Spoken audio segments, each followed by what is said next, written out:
Lakini ninajua Watanzania wananipenda pamoja na ninyi. Ninajua ninayoyafanya ni kwa maslahi mapana ya Watanzania, hasa Watanzania maskini. Kwa hiyo ndugu zangu, tuendelee kuchapa kazi, tuendelee kumtanguliza Mungu mbele, kila mmoja kwa imani yake, lakini tujenge Tanzania yetu. Mimi ni mtumishi wenu, na nataka niwaambie ndugu zangu, siku moja mtanikumbuka.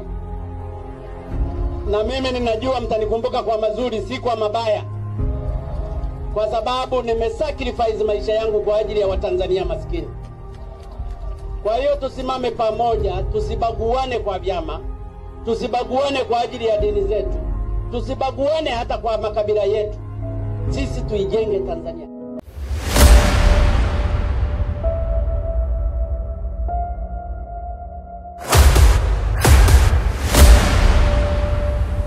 This is the journey to one Africa.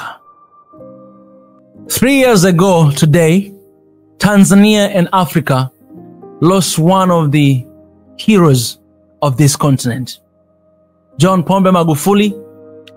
He was one of the few leaders that Africa desperately wanted, needed, but yet did not really know at the time when he became a president of Tanzania. He stayed in the regime for only 5 years, but the things and legacy that he left for the continent and country of Tanzania cannot be compared by anything or anyone.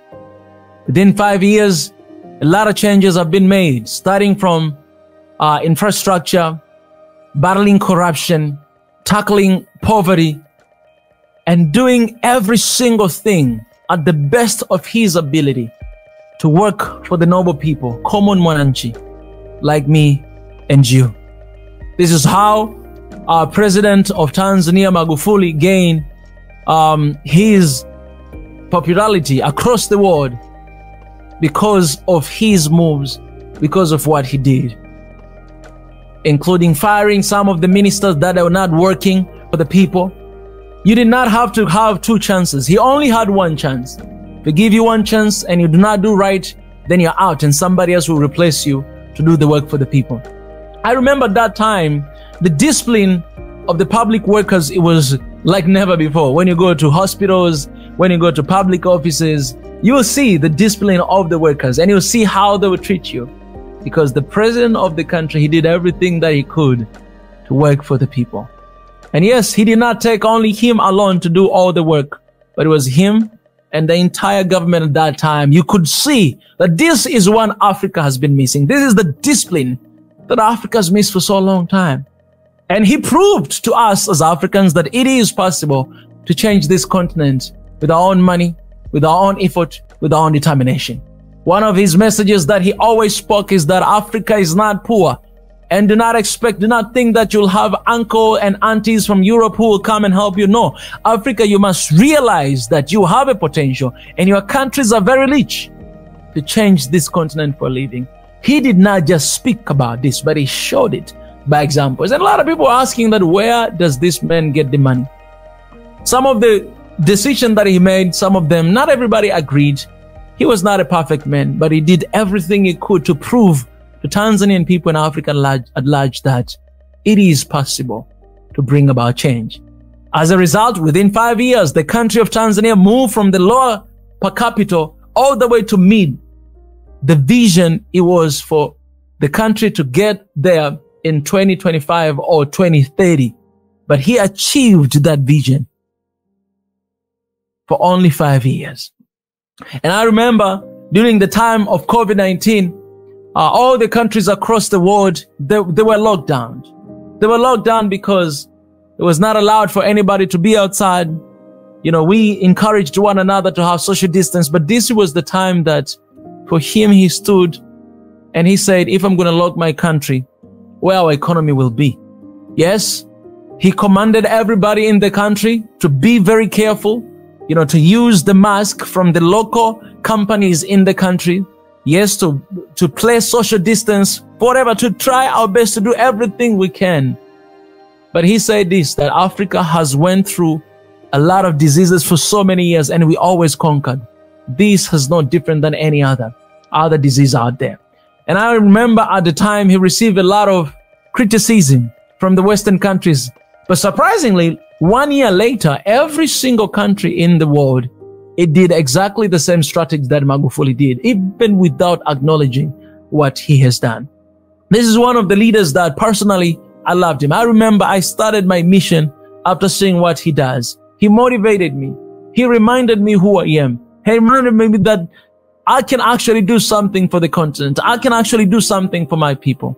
I can actually remind our people that we have a place in this world and we are not slaves anymore. We can actually decide to change our countries today and see a better Africa today if we put our mind, our effort into it. And it is possible. And him and the regime of that time, they actually built even the state house by our own money and by our own hands.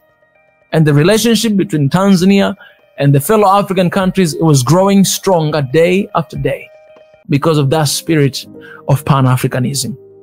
Today, these are just few things that I'm sharing with you, but many things, many more. This person, he did for the country and for the continent. Today, the continent is crying. The continent is weeping. The continent is remembering the effort, the blood, sweat, and tears that this powerful leader actually did and gave his life to fighting for the rights and for the people of Africans.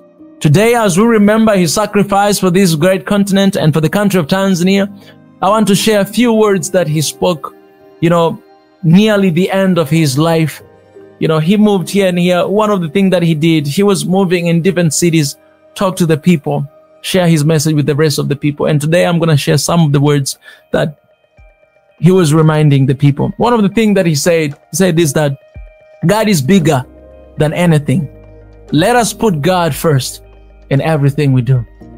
He would always put God first. He would always pray. He would always emphasize to the people of Africa that we should always keep God first, because things that we cannot do, he can actually give us strength and power to do it. God should always be first. He also said that our country needs leaders who will accept to die and sacrifice themselves for the benefit of many. And he said this with his own words, that I sacrificed my life for you guys. And he said, you will remember me. One day you'll remember me. Not because of the bad things, but because of the good things I've done.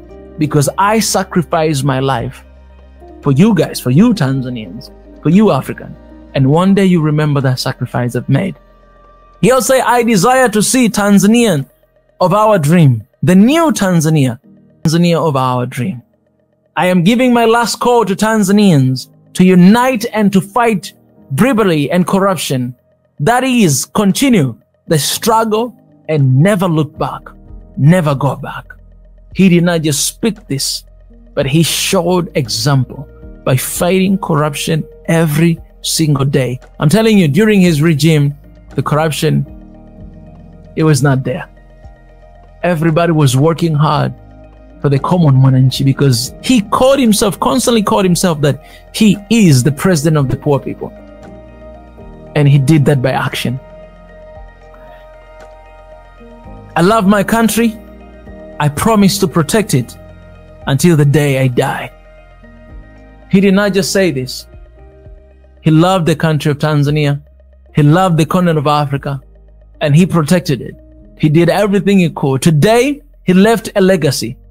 Yes, he might not be here physically with us, but he's always in our heart. His legacy, his actions, is in our heart. When we look at the Tanzania Airlines, when you look at the fastest road of railways, when you look at the Basi Mwendo Kasi, all right?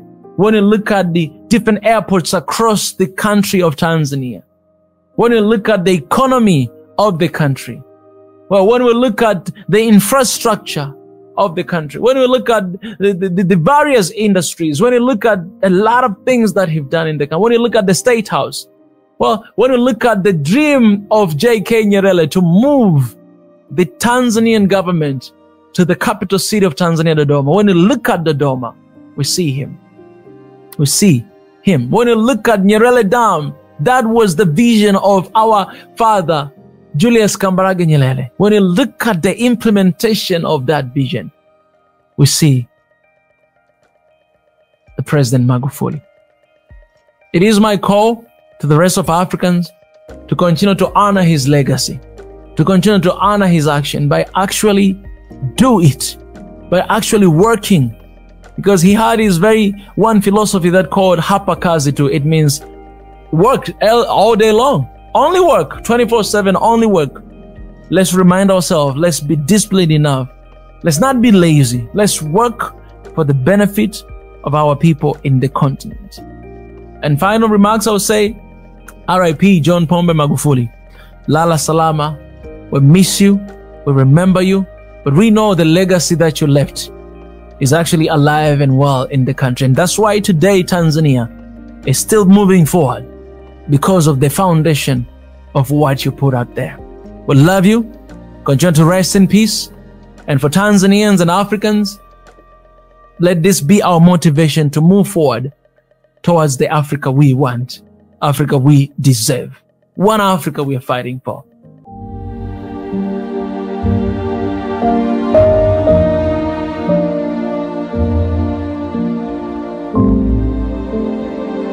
Hey, I join you all in a state of shock and grief, representing not just myself, but all the peoples of Malawi, at the passing of one of Africa's finest sons, because none of us saw it coming.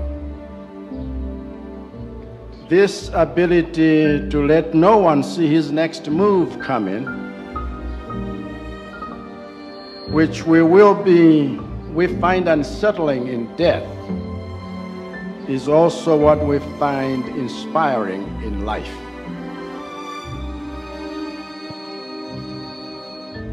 When they said laziness and sloth in public service cannot be cured, they did not see Magufuli coming. When they said the cartels of corruption strangling Africa's governments cannot be defeated, they did not see Magufuli coming.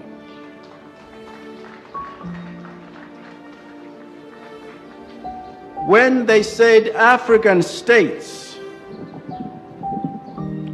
cannot become middle-income economies within a single presidential term, they didn't see Magufuli coming.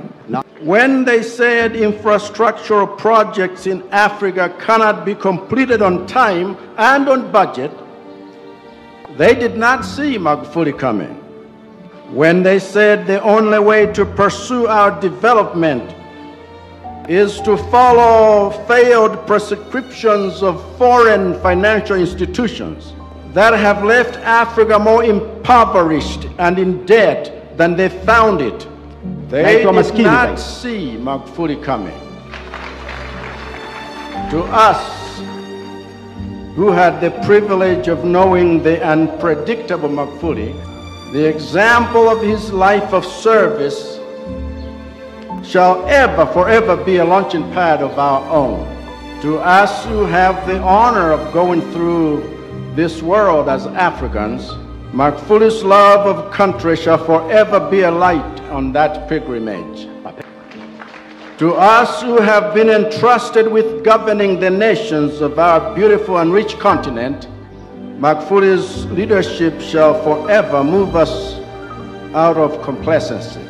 It is right for us to hold him in this regard. John Pombe Joseph Magufuli was not just an icon, he was a hero. May his name be preserved in every capital of Africa as a symbol of the kind of resolve that will create the Africa we want. May his work be venerated in every village as an example of worthy of our imitation. And may his soul rest in eternal peace as he meets with his God, with whom we hope to one day see Magufuli coming. Madam President, we will stand with you. Tanzanians, Malawians will stand with you. My friend,